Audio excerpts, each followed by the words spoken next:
Hello दोस्तों, आज हम बात करेंगे किडनी की बीमारी वाले पेशेंट्स में दवाओं लेते समय क्या क्या इंपॉर्टेंट रूल्स को ध्यान रखने की आवश्यकता है।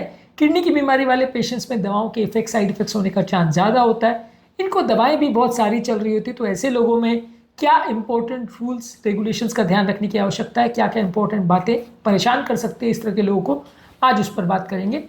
टॉपिक पर जाने से पहले जो लोग हमारे चैनल पर नए हैं उन्हें रिक्वेस्ट करूँगा कि चैनल को सब्सक्राइब करें, वीडियोज़ को लाइक करें, शेयर करें, फॉलो करें, कमेंट करें, पूरा देखें। बहुत शॉर्ट में आज कुछ जनरल प्रिंसिपल्स पर बात करेंगे जिनका ध्यान रखने की आवश्यकता है यदि आपको किडनी का बीमारी है और आपको दवाएं चल रही है, ताकि दवाओं के साइड इफेक्ट्स ना हो। टॉपिक इंपॉर्टेंट है, इसलिए अंत तक देखिएगा। चलिए शुरू करते हैं इंपॉर्टेंट वीडियो।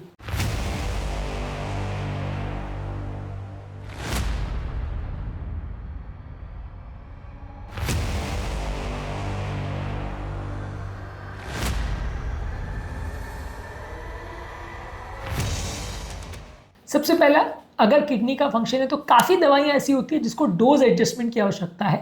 यदि किसी व्यक्ति का ग्लोमेरुलर फिल्ट्रेशन रेट नॉर्मल है तो वो दवाओं को नॉर्मल डोज में ली जाती है। जिस व्यक्ति का ग्लोमेरुलर फिल्ट्रेशन रेट कम है, खराब है, उसको जितना ज़्यादा फिल्ट्रेशन रेट खराब है उसके हिसाब से दवाओं का डोज को कम करना पड़ता है, ताकि दवाओं के साइड इफेक्ट्स नहीं हो।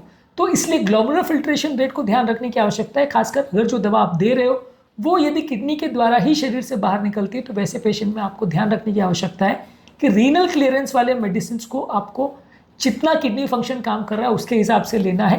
आपको ड्रग का ओवरऑल एस्टिमेशन और ओवरऑल जो दवा का डोज है उसको उस हिसाब से कम करने की आवश्यकता है जितना किडनी फंक्शन खराब है। मान लीजिए किडनी फंक्शन बिल्कुल लास्ट स्टेज में, तो दवा को कई बार आप नहीं भी दे सकते हो या बहुत कम डोज में दे सकते हो। वही नॉर्मल किडनी फंक्शन है तो आप हाई डोज दे सकते हो। फर्स्ट स्टेज है तो उस हिसाब से आप दोगे। तो कितना परसेंटेज रिडक्शन है दवा का वो केस टू केस वेरी करेगा, कितना किडनी खराब है उसके हिसाब से।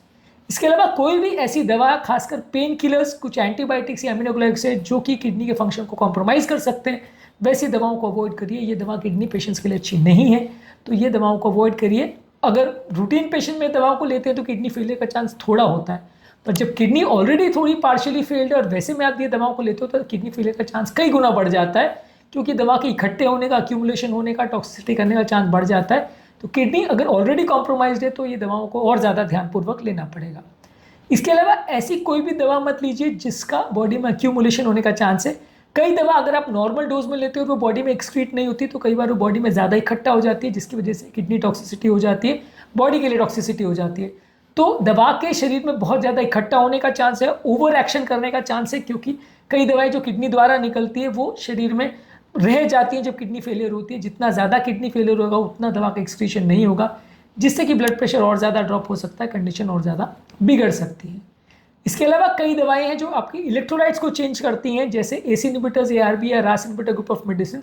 ये आपके पोटेशियम लेवल्स को बढ़ाती है, जो किडनी डिजीज वाले पेशेंट्स में ज़्यादा डेंजरस होती है। कई दवाएं ऐसी है जैसे लूप डायरेटिक्स है या थायराइड डायरेटिक्स है जो पोटेशियम लेवल को कम करती है, तो वहाँ पे आपको इसका ध्यान रखने की ज़रूरत है कि इससे पोटेशियम कम होता है। कई दवाएं जो सोडियम लेवल्स को कम करती है, जैसे थायराइड डायरेटिक्स है, लूप डायरेटिक्स है, ये सोडियम लेवल्स को कम करती है, तो वहाँ पे आपको उसका भी ध्यान रखना है। तो किडनी पेशेंट्स में ये इलेक्ट्रोलाइट इम्बैलेंसेस होने का चांस कई गुना ज़्यादा होता है, इनको टॉक्सिक साइड इफेक्ट्स होने का चांस कई गुना ज़्यादा होता है। ये इलेक्ट्रोलाइट्स के इम्बैलेंस की वजह से भी मृत्यु होने का चांस होता है। तो ये सारी चीज़ों पर प्रॉपर ध्यान देने की ज़रूरत है, और को ज़रूरत पड़े तो डोज चेंज करने की या दवा को ना यूज़ करने की या कम डोज पर यूज़ करना ज़रूरी होगा। इसके अलावा कुछ स्पेसिफिक दवाओं का आपको डोजेज लेवल मॉनिटरिंग करना पड़ेगा। कुछ दवाएं जैसे डिजॉक्सिन और लिथियम है, ये बहुत नैरो थेरेप्यूटिक इंडेक्स में काम करती है। ज़रा भी डोज ज़्यादा हुआ तो टॉक्सिसिटी हो जाएगी, ज़रा डोज कम हुआ तो असर नहीं करेगी। तो किडनी पेशेंट्स में ये थेरेप्यूटिक इंडेक्स और कम हो जाता है, और आपको ये ध्यान रखने की ज़रूरत है कि या तो ये दवा किडनी पेशेंट में बहुत जल्दी टॉक्सिक हो जाएगी तो दवा ना यूज़ करिए। अगर मजबूरी है, उसके अलावा कोई ऑप्शन नहीं है, यूज़ करना है, तो बहुत बार बार मॉनिटरिंग करना पड़ेगा आपको, क्योंकि ये दवाओं में जरा भी गड़बड़ी हुई तो पेशेंट तुरंत टॉक्सिसिटी में जाएगा, और फिर दवा को लेने से जितना फ़ायदा होने वाला था उससे ज़्यादा नुकसान हो जाएगा। तो या तो कोशिश ये करिए कि दवा को मत दीजिए, और अगर देना है तो मॉनिटर करिए। इसके अलावा किडनी वाले पेशेंट्स में अलग अलग दवाओं में आपस में इंट्रैक्शंस होने का या रिएक्शंस होने का चांस भी कई गुना ज़्यादा होता है। इसका भी ध्यान रखने की ज़रूरत है कि आप पेशेंट को एक साथ में कौन कौन सी दवा दे रहे हो, और वो दवा में आपस में इंट्रैक्शन होने का चांस ज़्यादा है।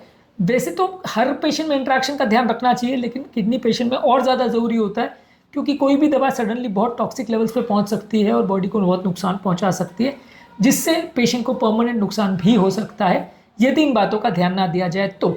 तो इसलिए ये दवाओं के इंट्रैक्शंस का भी किडनी पेशेंट में ज़्यादा ध्यान रखने की आवश्यकता है, क्योंकि हर एक दवा का रिएक्शन होने का चांस, और खासकर अगर पेशेंट को लिवर भी डैमेज है, हार्ट भी डैमेज है, तो फिर रिस्क कई गुना बढ़ जाता है, तो फिर प्रॉब्लम्स होने का चांस भी कई गुना बढ़ जाता है और ज़्यादा सतर्कता की आवश्यकता होती है। आज के टॉपिक में हमने बात करी कि यदि किसी व्यक्ति को किडनी का अगर डैमेज है, किडनी फेलियर है, तो दवाइयाँ लेने समय क्या क्या रूल्स का इंपॉर्टेंट ध्यान रखने की आवश्यकता है, कौन कौन से इंपॉर्टेंट कंसिडरेशंस है जिनको दिमाग में रखना चाहिए। उम्मीद करूँगा कि आज के टॉपिक में कुछ नई बातें जानने को मिली होगी। जो लोग हमारे चैनल पर नए हैं उन्हें रिक्वेस्ट करूँगा कि चैनल को सब्सक्राइब करें, वीडियोज़ को लाइक करें, शेयर करें, फॉलो करें, कमेंट करें पूरा।